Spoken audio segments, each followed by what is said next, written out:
آج 9 ذی الحج یوم عرفہ کا دن ہے اور دنیا بھر سے لاکھوں مسلمان حجاج حج کے رکن اعظم کی ادائیگی کے لیے عرفات کے میدان میں موجود ہیں۔ ہم میں سے ہر مسلمان کی خواہش ہے کہ وہ حج بیت اللہ کے لیے مکہ مکرمہ جائے اور حج و عمرہ کی سعادت حاصل کرے۔ اس سعادت کے لیے ہر ایک کا دل تڑپتا ہے اور ہر ایک کی یہ خواہش ہے کہ وہ کعبہ کو دیکھے، وہ حجر اسود کا بوسہ لے، کعبہ سے چمٹے، ملتزم کو پکڑ کر رب ذوالجلال سے دعائیں مانگے۔ کعبہ کی تعظیم و تکریم اور اس سے محبت ہر مسلمان کے ایمان کا تقاضا ہے۔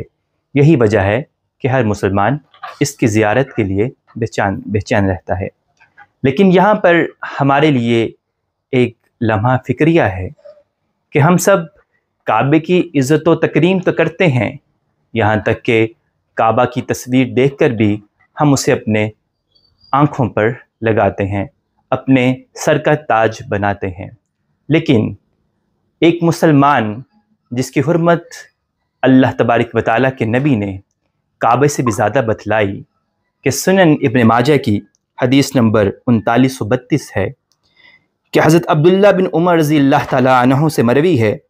کہ انہوں نے حضور نبی کریم صلی اللہ علیہ وسلم کو خانہ کعبہ کا طواف کرتے دیکھا اور یہ فرماتے سنا، اے کعبہ تو کتنا عمدہ ہے اور تیری خوشبو کتنی پیاری ہے، تو کتنا عظیم المرتبت ہے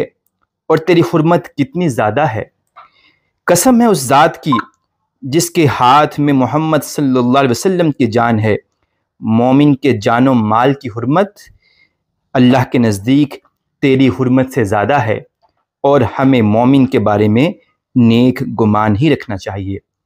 تو سامعین، اب اللہ کے نبی صلی اللہ علیہ وسلم تو قسم اٹھا کر ہمیں بتلا رہے ہیں کہ جو مسلمان کی جو مال و جان کی حرمت ہے وہ کعبۃ اللہ سے بھی زیادہ ہے، اور ہمیں مسلمان کے بارے میں اچھا گمان رکھنا چاہیے۔ لیکن ہمارے معاملات ایسے ہیں کہ ہم کعبے کی تکریم تو کرتے ہیں لیکن اپنے مسلمان بھائیوں بہنوں کی تذلیل کرتے ہیں۔ ہم کوشش میں رہتے ہیں، ہر وقت اس ٹو میں رہتے ہیں کہ ہمیں دوسروں کا عیب پتہ چل جائے اور ہم اس کی عزت اچھالیں۔ ہم کوشش کرتے ہیں کہ ہم جو ہے وہ اپنے سے دوسرے مسلمان بھائیوں کو نیچا دکھلائیں۔ ہم اپنے علاوہ کسی کی حرمت کو حرمت نہیں سمجھتے۔ تو آئیے ہم اس حدیث مبارکہ کی روشنی میں اپنا احتساب کریں اور اپنی زندگیوں کو صحیح معنوں میں